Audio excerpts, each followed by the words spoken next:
No episódio de hoje... Prendam eles! Os Mythbusters vão fugir.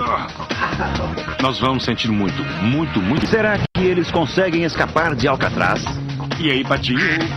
Ciência ou brincadeira? Eu quero fazer isso, entendeu? Parece com o som de um pato. E além do cérebro, será que todos nós temos chips que controlam nossa mente? Eu me sinto perfeitamente normal. Quem são os caçadores de mito? Eu perdi a sobrancelha. Adam Savage. Eu sempre fico contente em ver o Adam sofrer. E Jamie Hyneman.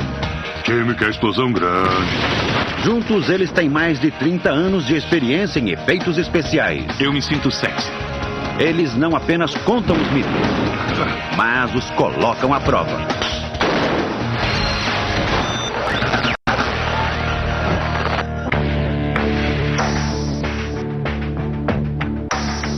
A colher provou que é mais forte do que as grades de Alcatraz. A prisão que supostamente é a prova de fugas.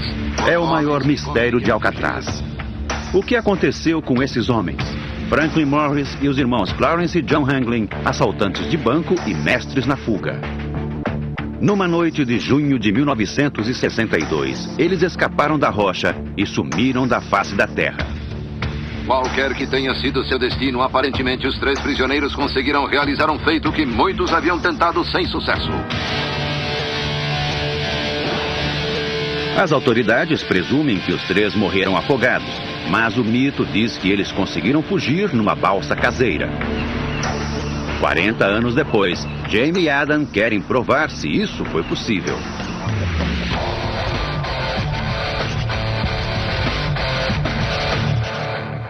Bom, Adam, nós fazemos o nosso programa sobre os mitos aqui em São Francisco. É por isso que não podemos deixar de testar o mito da fuga de Alcatraz. Aquele que diz que 3 prisioneiros construíram uma balsa com capa de chuva e fugiram da ilha em 1962? É. Será que fizeram mesmo isso? Será que deu certo? E para onde eles foram? Segundo a folclorista Hetta Joseph Whitten, essa história permanece porque as pessoas geralmente torcem pelos perdedores. É aquela ideia de Davi contra Golias. É a história do mais fraco que consegue vencer o mais forte. Ganha da autoridade sem rosto e sem nome. Os bandidos mais perigosos dos Estados Unidos ficavam presos em celas frias como pedra, empoleirados acima das correntes que cercavam a ilha. Oficialmente, ninguém escapou e sobreviveu para contar a história. Mas ao longo de seus 29 anos, 34 prisioneiros tentaram e pelo menos 11 morreram na tentativa. Adam e Jamie farão toda a rota da mais famosa de todas as fugas, que começou aqui, nesta cela. Eles moldaram cuidadosamente bonecos de gesso, usando fios de pincel como cabelo. Os bonecos foram deixados na cela, enquanto eles escapavam pelo buraco que tinham cavado. Tudo isso foi feito dentro do campo de visão dos guardas. Alcatraz tinha começado a desmoronar. Morris e os irmãos Hanglin abriram caminho pelos dutos de ventilação usando colheres. Eu acho que esses caçadores de mitos vai ser especial. Você acha que consegue passar pelo buraco? Claro, por que não? Acha Tá bom. que consegue? Eu passo, só não tenho certeza quanto a você. A fuga vai começar.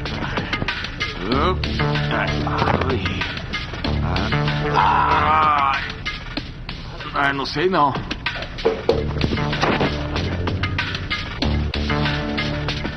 Parece que a cerveja e o fast food não estavam no menu de Alcatraz.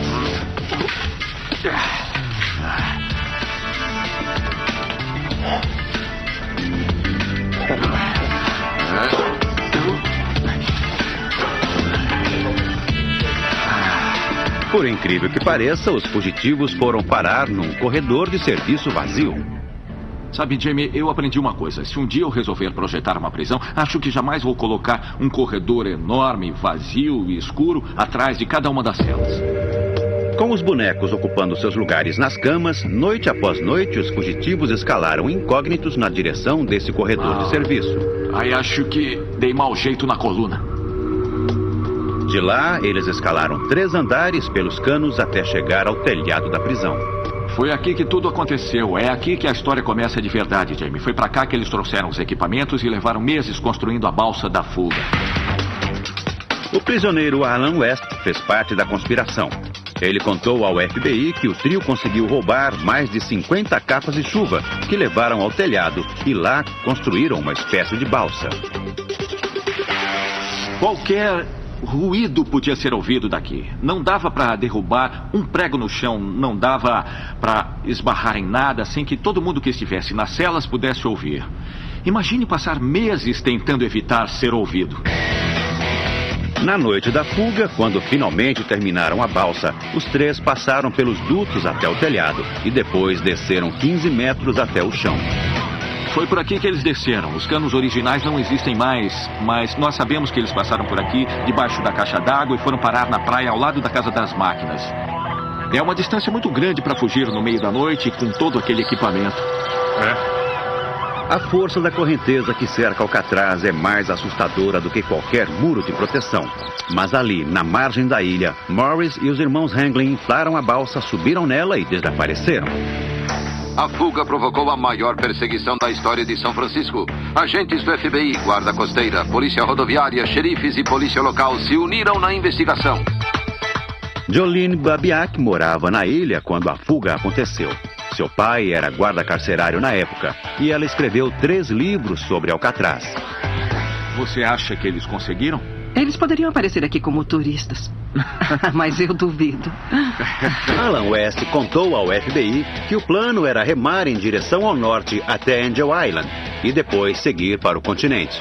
Jolene acha que, na melhor das hipóteses, esse plano era otimista. Eu não acreditava que existisse algum jeito de chegar a Angel Island. E se era essa a intenção, a coisa não foi bem planejada, porque quando se chega na Baía de São Francisco, não são apenas as correntes, são as marés. E se a maré vai para um lado, você vai junto. Parece simples demais. Frank Morris não era bobo. Ele passou a vida toda entrando e saindo de reformatórios e prisões, mas tinha um QI de 133. Ele sabia como escapar de uma prisão e provavelmente sabia dos perigos da Baía. Então você acha que eles foram tão espertos que usaram a maré em seu próprio benefício? Bom, ficou bem claro que eles foram muito espertos em relação à fuga desde quando começaram a juntar o material necessário até o lugar onde juntaram tudo, embaixo do nariz dos guardas. Foi muito bem planejado. Por aí a gente deduz que eles levaram em conta como eram as marés e as correntezas também. Talvez Morris tenha encontrado um jeito de usar as marés a seu favor. Parece que é ainda mais perigoso daquele lado ali. Ele pode ter observado e estudado as marés durante meses. Os caçadores de mitos não têm todo esse tempo, mas eles têm uma carta na manga. Aí, vai em direção do poste. Anda!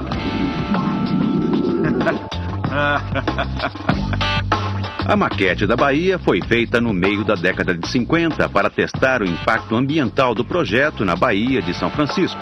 É um modelo perfeito em escala corretíssima que cobre uma área de 8.000 metros e simula o movimento de um dia inteiro de marés em menos de 15 minutos. Se a gente pegar um barquinho em escala e colocá-lo aqui, num ponto estratégico, ele vai mostrar o que teria acontecido com aquele barco no meio das correntes? Eu acho que sim. Até o ano 2000, isso foi prioridade das pesquisas científicas e também dos engenheiros. Naquele período foram feitos muitos experimentos todos os dias. Eu acho que o modelo simula com muita precisão todas as marés e as correntes da Baía. Eles sabem que a maré virou no momento em que os fugitivos entraram na água. Estou esperando o sinal. No modelo em escala, a simulação da fuga demorará apenas 2 minutos. A água está mexendo comigo. Eu não sei o que está acontecendo. Mais uma vez, o profissionalismo dos caçadores de mitos conquista admiradores.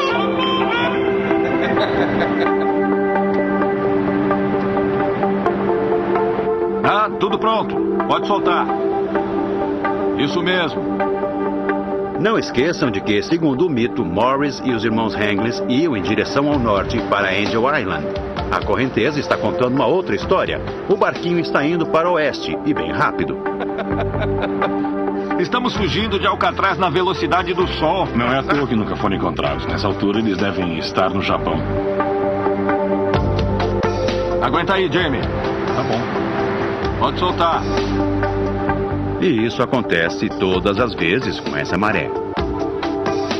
Agora sim, a correnteza pegou o barquinho. O barco é sempre levado para o oeste em direção à ponte Golden Gate. É difícil acreditar que os fugitivos pudessem remar muito tempo contra a maré. Eu acho impossível que eles tenham conseguido chegar até Angel Island. Eles acham que Morris tinha inteligência para superar isso.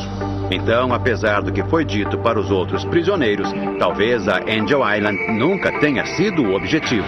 Eu acho que eles tiraram vantagem das correntezas e as usaram como se elas fossem um rio para chegar até a ponte Golden Gate, especificamente na parte norte da ponte, onde eles poderiam desembarcar facilmente.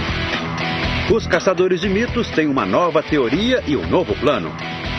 Esqueçam a Angel Island. Eles vão tentar construir uma balsa e remar pela correnteza até desembarcarem no pontal de Mary.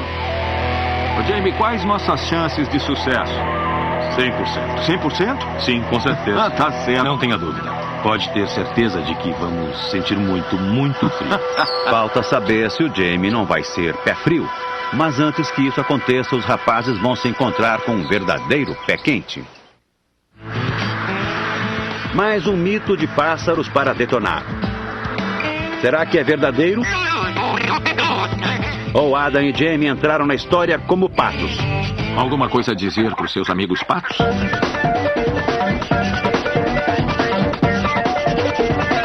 E aí, Jamie, o que vamos fazer agora? Por que esses patos estão dançando em cima da sua mesa? Bom, o mito diz que o grasnido do pato não faz eco. É, parece uma coisa simples. Então, nós vamos ter que bolar um jeito de fazer isso ficar complicado, não acha? É uma história da internet. Nem chega a ser uma história, é mais um boato. E costuma se espalhar com aquelas listas da internet que falam sobre coisas bizarras. Antigamente, eu acho que isso poderia ter circulado por fax ou cópias xerocadas. Os rapazes resolveram levar a piada a sério e por isso foram até uma fazenda. Adam, não se deixe enganar. Eles são, na verdade, muito perigosos. Se existe uma pessoa que pode esclarecer esse mito, essa pessoa é Jim Reichard, membro da família criadora de patos mais antiga do país. Eles estão acostumados a ouvir o grasnido dos patos há mais de um século. Mas uma coisa eles ainda não tinham ouvido. Jim, já ouviu falar do mito de que o grasnido do pato não faz eco? Eu nunca ouvi falar nisso. Eu cresci aqui na fazenda, sabe? E nunca ninguém me falou sobre isso. Não é fácil irritar os exemplares de Jim. Ele concordou em ceder aos caçadores de mitos algumas cobaias para o teste. Eu perguntei quem queria ser voluntário e acabei conseguindo 2. Ótimo. O da esquerda é o Bob, o outro é o Roy. Eu fico desse lado aqui. Tudo dos bem, patos. você vai por esse lado e eu vou por aqui, falou?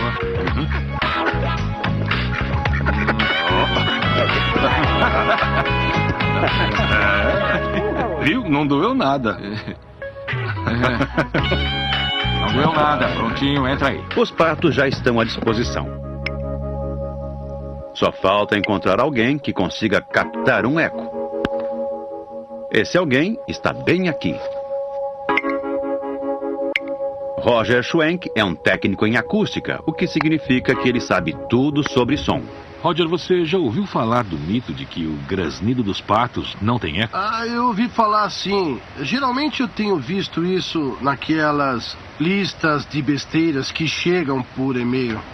Roger se dispôs a ajudar a ouvir o eco do pato. A ciência para isso é muito simples. Os sons são vibrações no ar.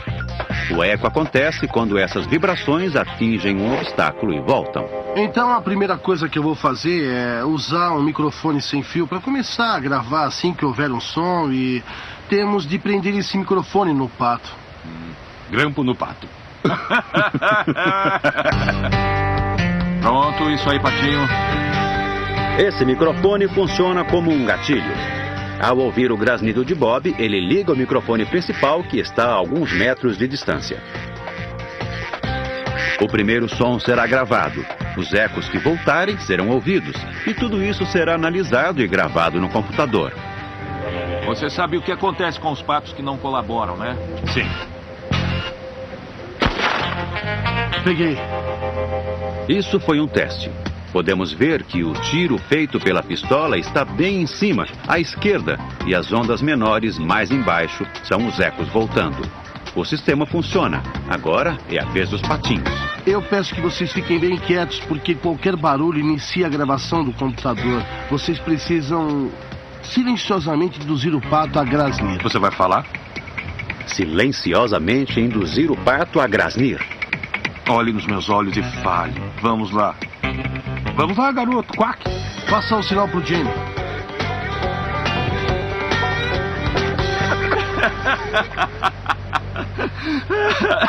Parece que ele está pedindo um empréstimo pro pato. Quem poderia imaginar que os patos intimidariam? Puxa vida. Nada além do barulho do vento. Com certeza Bob está com medo da plateia. Agora você vai fazer assim. Entendeu? Quack. Quack, seu bobo. Ah, já chega. Eu vou trocar isso aqui e tentar com o outro. Ah, eu levo outro pra você. Bob sai, Roy entra. Mas acontece uma coisa engraçada durante a troca. Talvez seja isso. Quem sabe juntando os dois, hein? Eles só precisam de alguém para poder conversar. Parece óbvio agora. Os caçadores de mitos voltam à carga.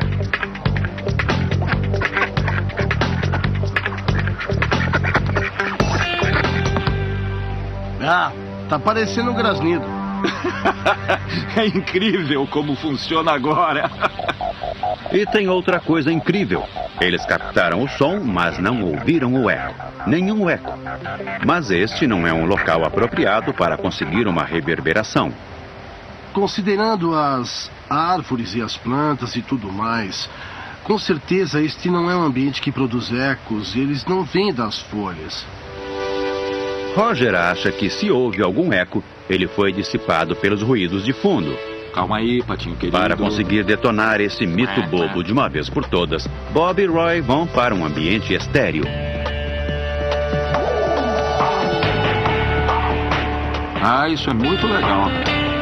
A Meyer Sound prepara o som dos grandes concertos. Roger tem toda uma equipe de cientistas.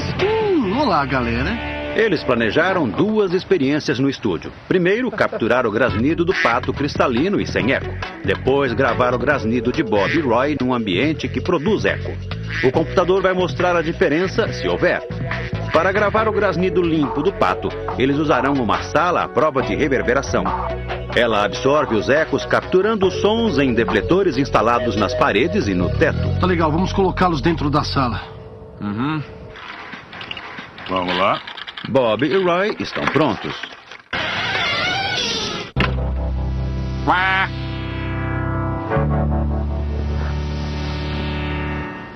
Nada. Bob e Roy ficaram com vergonha. Jamie, eu tive uma ideia. A gente se esconde e fica embaixo deles por 1 ou 2 minutos e depois a gente levanta de repente e fica ao lado deles. Uma cilada para os patos. É arriscado porque, se não funcionar, Jamie e Adam ficarão com cara de idiota.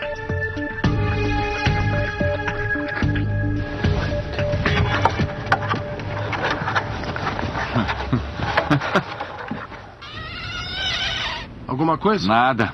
Nadinha? Na dica de nada. Nem um gemido? Nem um gemido. Tudo estava parecendo um desperdício de tempo e de alta tecnologia, até que, sem motivo aparente, Bob e Roy começam a conversar. Peguei alguma coisa.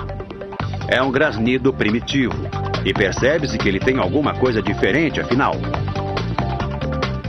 Nunca, jamais, ele disse. É uma série de impulsos decrescentes que são muito parecidos com sons de reverberações. Nesse momento, Jamie se sente enganado pela ciência. Estava prestando atenção? O que eles descobriram é que quando é capturado pelo computador, o grasnido do pato fica idêntico a um eco. Isso talvez explique as origens do mito. O eco pode ser confundido com o grasnido do pato e tudo acaba se misturando. Você pode estar ouvindo um eco e pensar que ainda está ouvindo o som do pato. Chegou a hora da segunda parte da experiência na sala com eco. Tomara que o computador possa mostrar a diferença. Está pronto para colaborar com a ciência? Tudo bem, silêncio, por favor. Agora.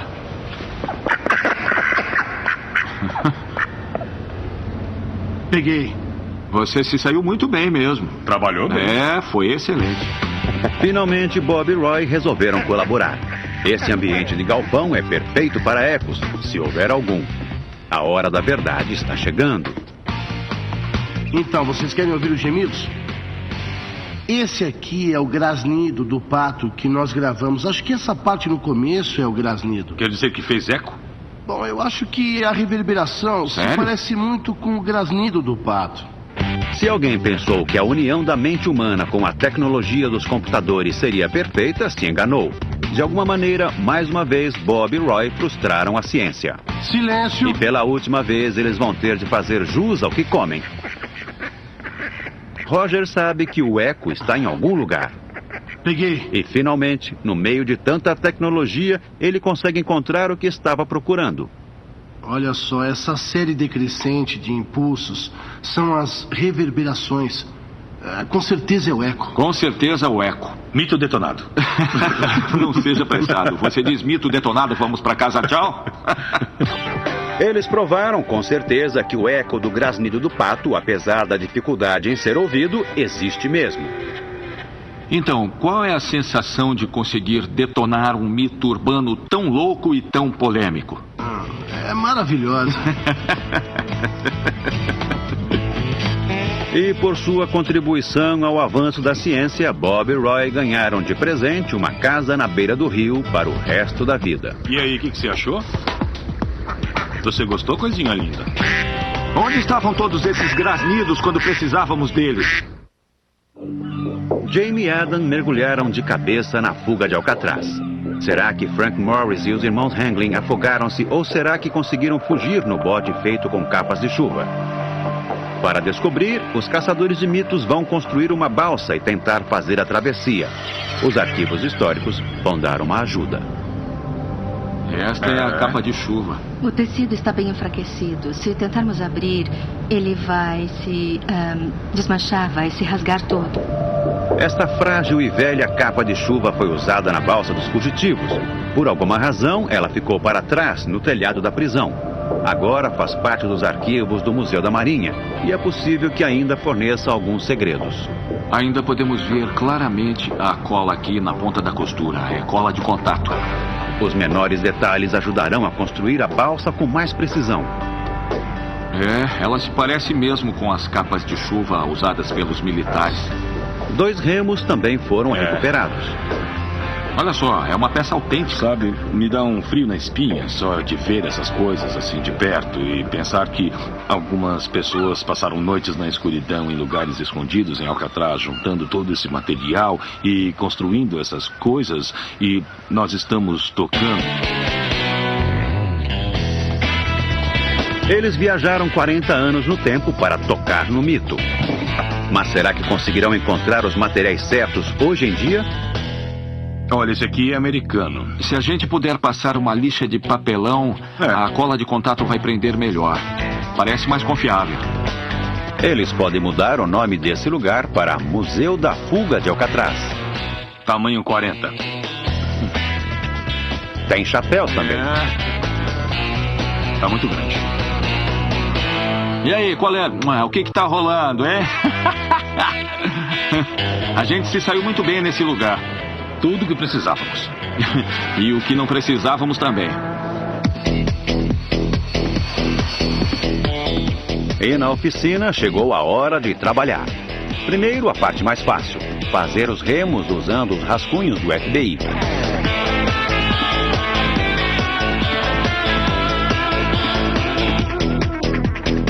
Remo de um fugitivo da prisão. Jamie quer vir até aqui se abaixar? Que tal fazermos um ritual comum nas prisões? Hã? Uau! Mas eles têm um grande problema pela frente. Os nossos futuros fugitivos vão começar a confeccionar a balsa. Eu estou muito confiante com relação ao desempenho do bote. É claro que a grande cena seria mostrar a gente flutuando na água com frio e gritando no escuro. Mas eles podem não chegar tão longe. Assim que começam, eles descobrem que as capas de chuva são feitas de PVC e não de borracha. Não. Esse negócio não é impermeável. O plano está começando a ruir por causa do tecido. É um outro tipo de material.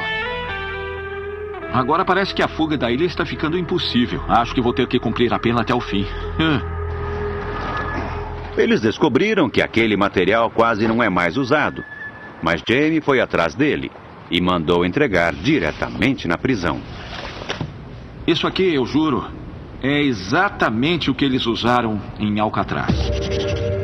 A balsa nunca foi encontrada, mas segundo o serviço de inteligência do FBI, ela foi feita a partir de 3 partes. Tinha 4,30 metros de comprimento por 1,80 metro de largura. Será um massacre de capas de chuva. A ideia é primeiro cortá-las em pedaços iguais. Morris e os irmãos Hangling usaram mais de 50 capas. Estamos a caminho de Alcatraz.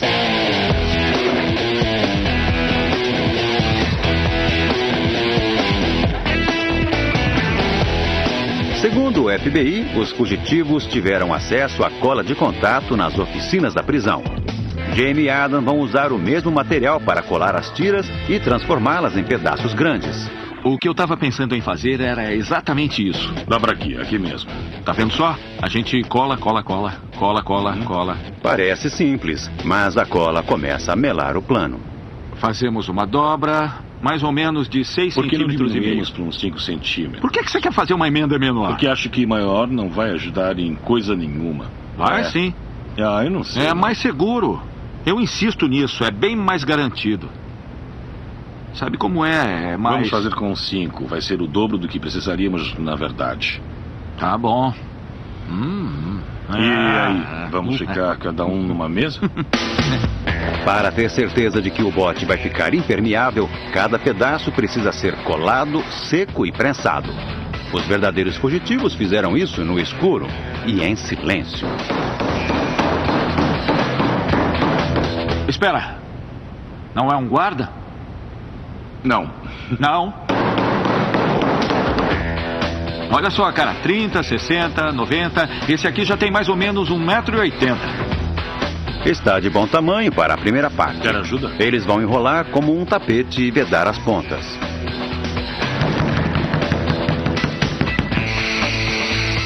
Eu tô meio preocupado. Tá bom demais pra ser verdade. Daqui a pouco eu vou falar. Eu juro que é feito com capa de chuva.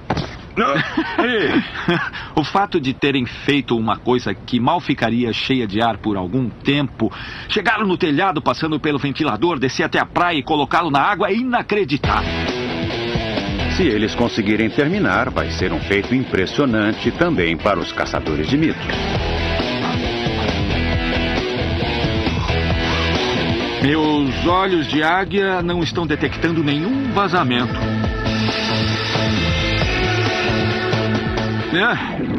É um bote. Estou impressionado com aqueles fugitivos.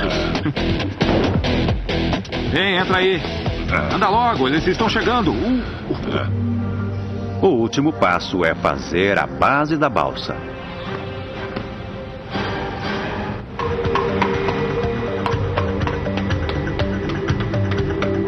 Abaixa a ponta um pouco.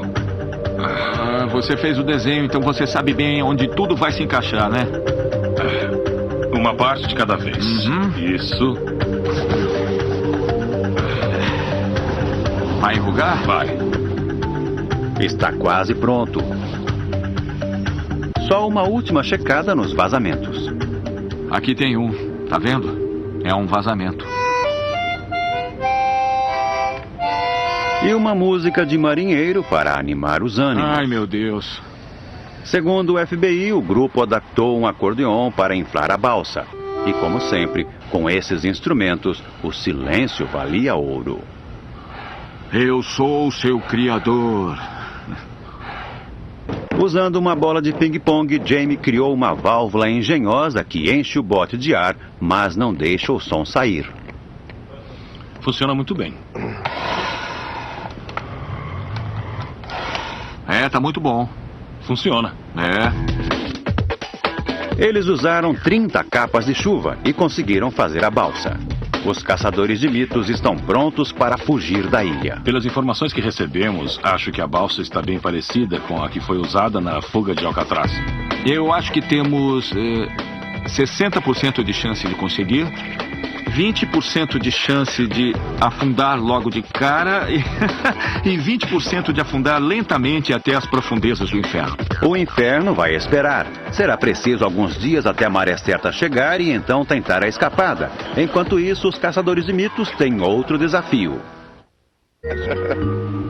Desta vez, Adam e Jamie preparam-se para ir bem a fundo, armados apenas com seu talento e com uma grande equipe de televisão. Você é muito sensível. Tem um botão sensível na barriga, não é mesmo? Eles planejam desvendar os boatos de um escândalo que poderia abalar o mundo ocidental. Queremos descobrir exatamente quando o governo instala chips de monitoramento nas pessoas. Os rapazes acham graça do perigo quando colocam um mito à prova. E eles sabem que esse deve ser verdadeiro. Afinal, eles o descobriram na internet.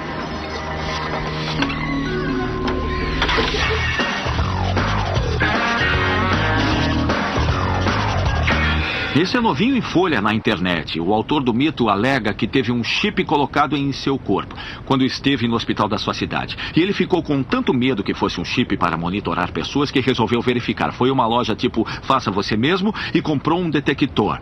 Passou o aparelho pelo braço, não deu outra. Lá no braço ele detectou um objeto elétrico e de metal. A lenda também diz que poderia ser um implante feito por alienígenas. A ideia de que extraterrestres colocam um tipo de chip para monitorar nossas vidas, para saber o que fazemos e também o que dizemos. Detectores de metal, alienígenas, chips que controlam pessoas. Chuck Hager pode ajudar na primeira parte. Ele é especialista em detectores. Está parecendo aqueles filmes de ficção científica. Chuck projeta e fabrica detectores de metais. Bom, Chuck, você pode nos dar uma demonstração de como o detector funciona? Claro, vamos ver o que acontece. Eu vou colocá-lo na parede, eu vou ligá-lo. Agora vou começar a procurar. E quando me aproximo do alvo, vem o primeiro sinal. Certo. Esses detectores são usados por construtores e profissionais antes de furar uma parede.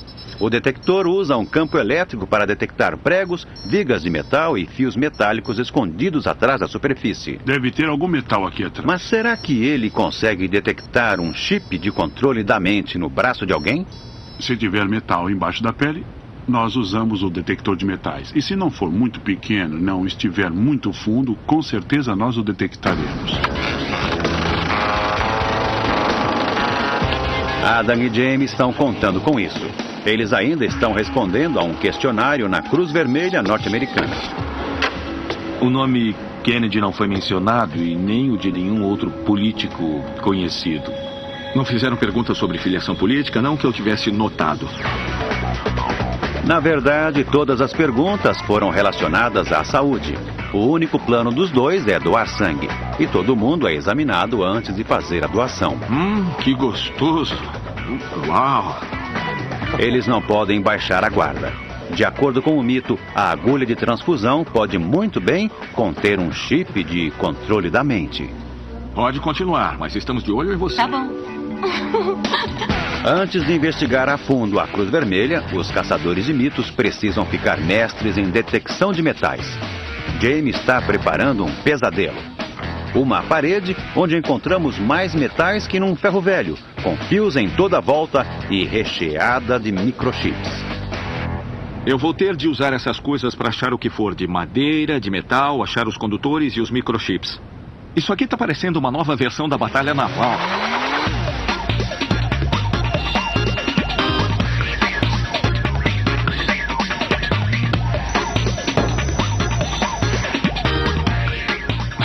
Você está me complicando.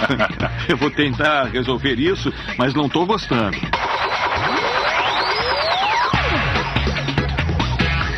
O mapa de Adam está chegando perto, mas ele ainda não achou o microchip. E tem um buraco negro horrível na parte esquerda. Dá a volta e vê se acha. Posso dar uma olhada? Interessante, engraçado, ficou parecendo... não. É isso aí, é por isso que eu não achei. E você não encontrou nenhum dos chips, pelo que estou vendo. Não, nenhum desses chips apareceu no meu sensor. Tem muito pouco metal num chip para ser detectado através de uma parede. Mas Adam torce para que seja detectado sob a pele. Essa gelatina reproduz o tecido humano.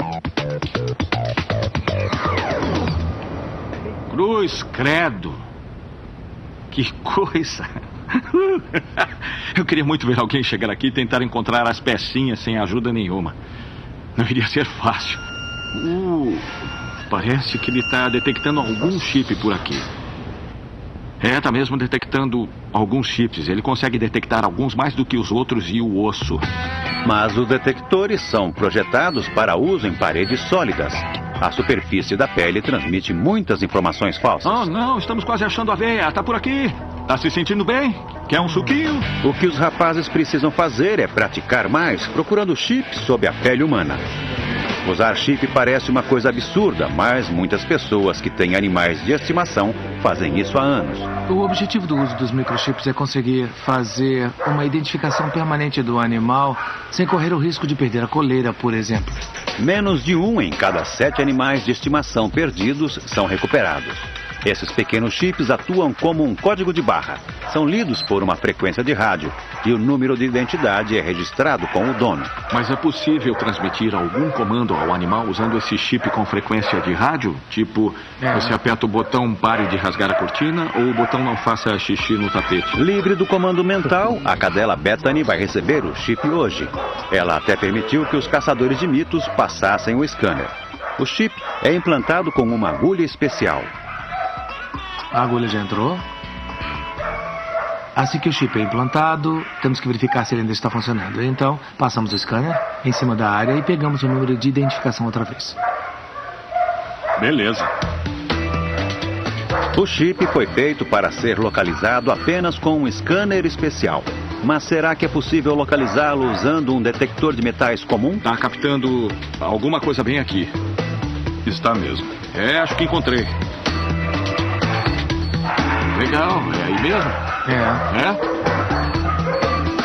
Todos ficam satisfeitos.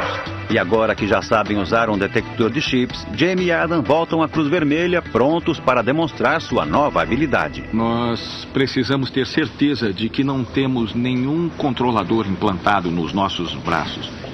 Por isso vamos usar um detector. Vamos nessa, Jamie.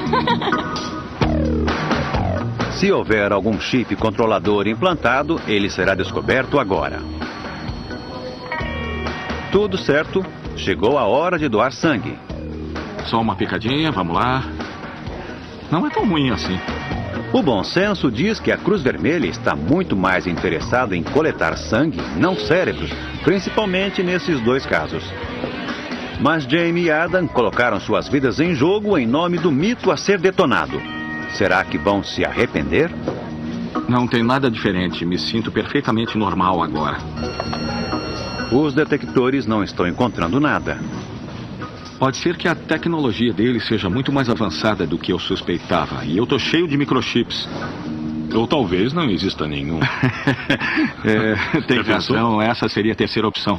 Eu não tinha pensado. Sempre tem alguma história. Becky O'Connor, da Cruz Vermelha, também já ouviu histórias ridículas sobre doação de sangue. Você nega de pé junto? Eu nego categoricamente que exista algo assim quando se faz uma doação de sangue. A Cruz Vermelha está sempre precisando de novos doadores para salvar vidas. Menos de 5% dos norte-americanos doam sangue. Eu acho que se pudéssemos controlar a mente das pessoas, não teríamos problemas com doadores, porque a primeira coisa que faríamos seria encorajar todo mundo. Um dos mitos mais ridículos que já tivemos que encarar. Eu acho que devemos procurar mais mitos interessantes para detonar. Assim, quem sabe mais pessoas façam isso. Os caçadores de mitos chegaram ao fim da missão com as mentes intactas, com uma boa ação e com um mito detonado. Na noite de 11 de junho de 1962, 3 homens desesperados escaparam de Alcatraz e arriscaram a vida na água escura. Nunca mais foram vistos. Frank Morris, Clarence Hanglin e seu irmão John.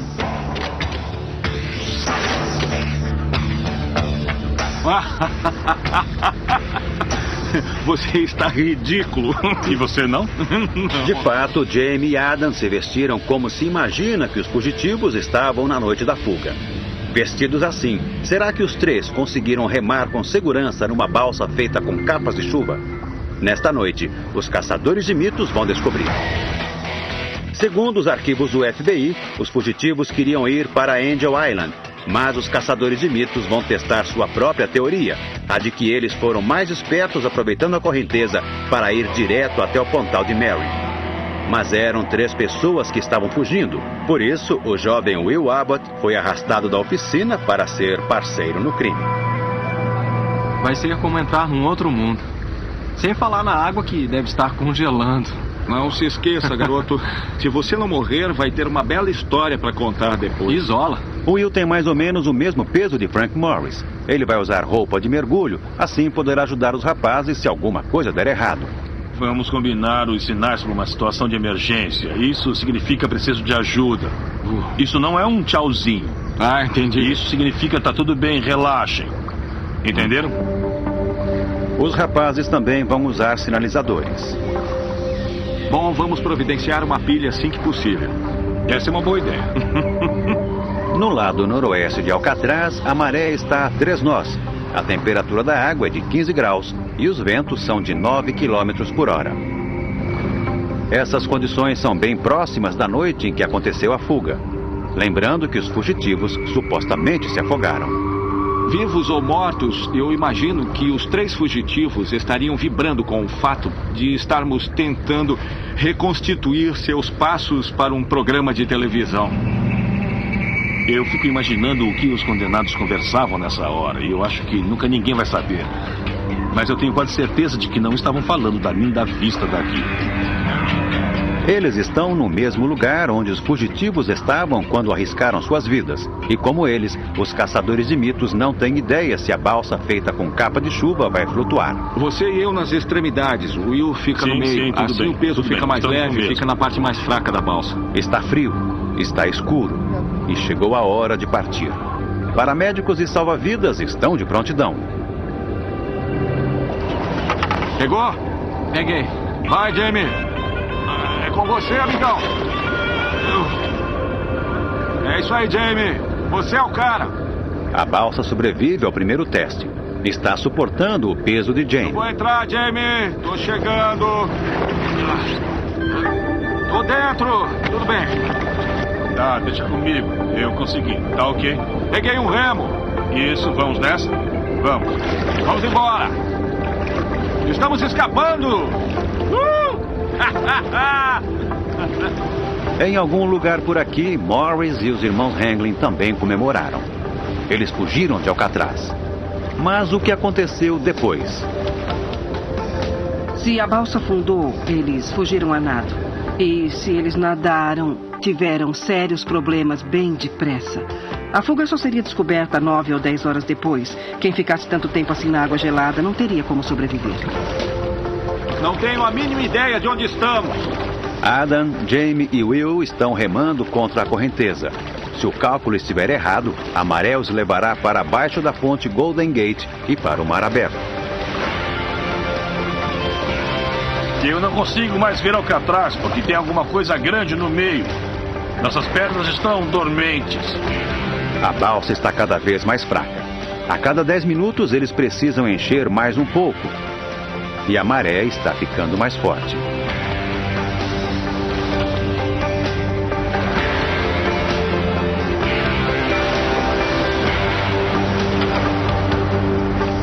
Será que essas mesmas ondas afundaram os fugitivos?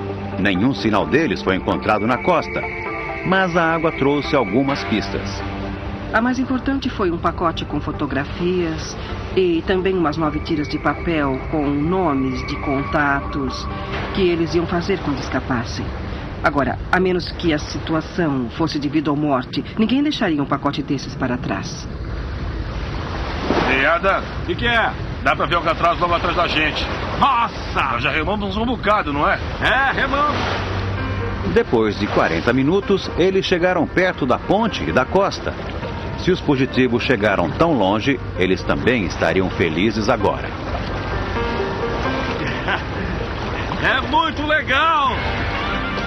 Parecia impossível, mas os caçadores de mitos estão quase chegando, remando com a balsa mais de 5 quilômetros contra a maré e aproximando-se do continente e da parte leste da ponte Golden Gate. Conseguimos! Se os prisioneiros chegaram até aqui, eles vivem na surdina desde então. Nenhum carro foi roubado, nem fizeram ligações por telefone. Frank Morris e os irmãos Hangling desapareceram sem deixar rastro. Ao fazer isso, eles criaram um grande mito. Disseram que foram vistos em Nova Orleans e em Washington. E um cara me disse uma vez que os irmãos Hangling estavam jogando golfe na Flórida. E eles não são o tipo de gente que alguém deixaria entrar num campo de golfe. Quanto aos caçadores de mitos, os tempos de fuga acabaram.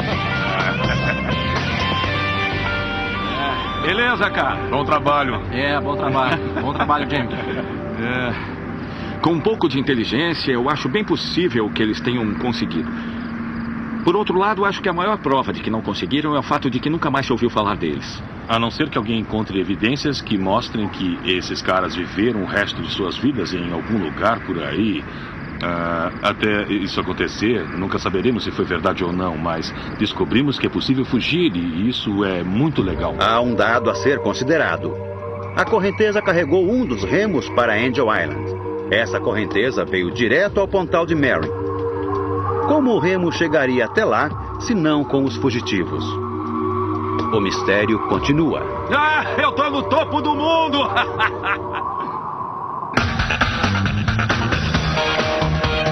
Versão brasileira Vox Mundi.